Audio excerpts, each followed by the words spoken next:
an inheritance as a priest. They were the smallest tribe. Okay?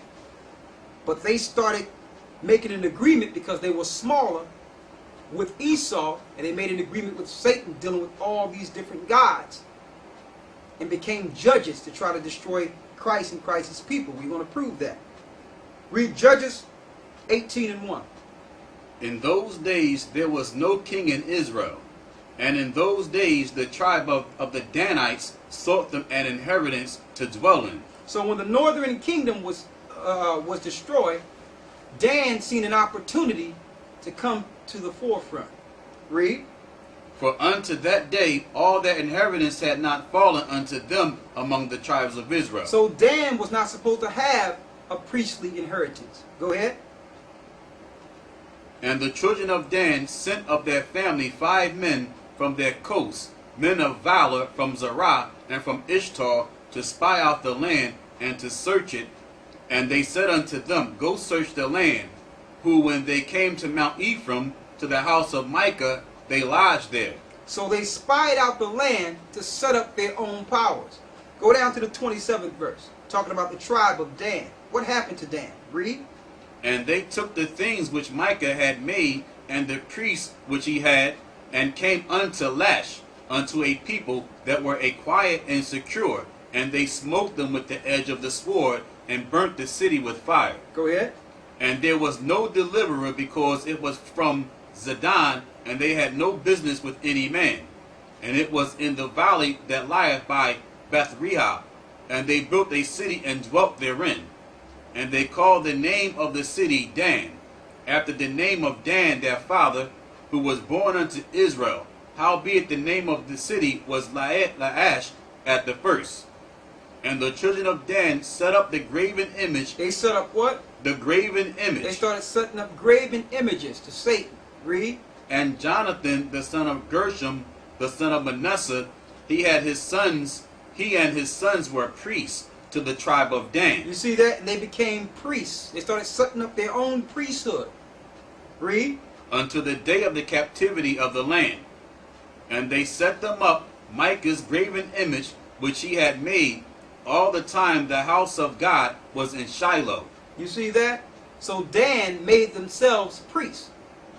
So when Christ came on the scene, the Sanhedrin was already set, and the Harides were already set. Who were the Harides? Dan.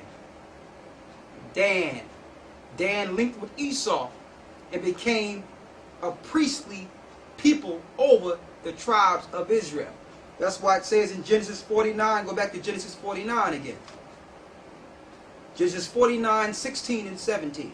Dan shall judge his people as one of the tribes of Israel. As one of the tribes of Israel. So he set himself up as a judge. So the Lord cut him off as a people. He set himself up as a priest dealing with Satan. Read. Dan shall be a serpent by the way, an adder in the path. He was a serpent by the way, because Satan got up in him as a Haride to try to kill Christ, when Christ's star was seen in the east. Go ahead. That biteth the horse heels, so that his rider shall fall backward. And they did that. Dan was set up to try to make Israel go back. So Dan made an agreement with Esau and Satan to go against his own people, to judge God's people with money. And we're going to go into that teaching, a whole teaching on Dan itself. And that's why Dan is not numbered with the 12 tribes in Revelation, the 7th chapter. Because they mixed their seed with Esau, and they started going after the gods of the other nations and set themselves up as priests. Now, let's go to Genesis 49 and 19, going into the tribe of Gad. Go ahead.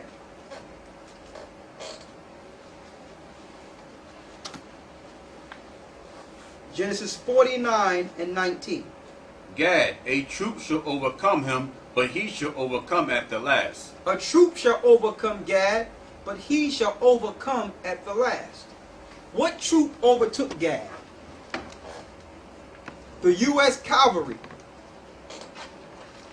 under Custer. When Esau came over here, the troop that overtook Gad, the North American Indians, you can see the slaughters here. The troop that overtook Gad was a U.S. cavalry. Gad is a North American Indian. Here's a picture showing them moving and migrating because of the conquest of the Western world. They had to move because the settlers came over here from Europe and was putting smallpox in the blankets, killing the buffalo, spreading diseases amongst the people, and killing the people with biological warfare.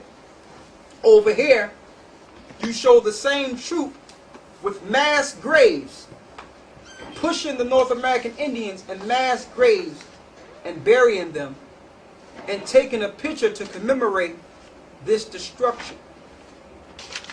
You see, we know a lot of you don't want to see this, but this is how America have come to be the great country it is today.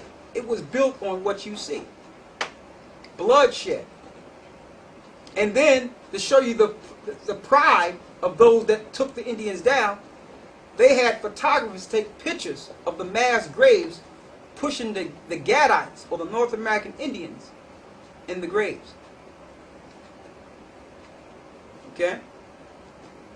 Now, we're not bringing this out to say that you need to seek any type of vengeance, because vengeance belongs to the Most High. But in order for us to show you the truth, we have to bring out the facts. It doesn't matter how raw they are. We have to bring out the facts. Because if they were bold enough to put it in a book, we're bold enough to show it. Okay? Read that again in Genesis 49 and 19. Gad, a troop shall overcome him, but he shall overcome at the last. Gad, you don't have to worry about it, because you will overcome at the last. You will overcome. Been pushed into reservations. Been destroyed. The only thing you got to show for all this great land is a few casinos. The Lord says you will overcome. See, your father, Jacob, told you that even though you went through these things, Gad, or the North American Indian, you will overcome. Okay? So according to the Bible, you didn't come over here through the barren straits. You're spiritual people dealing with the Great Spirit because you come from the seeds of Israel. More. Let's get Deuteronomy 33 and 20 and 21.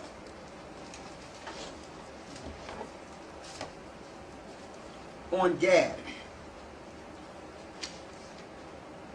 Read that.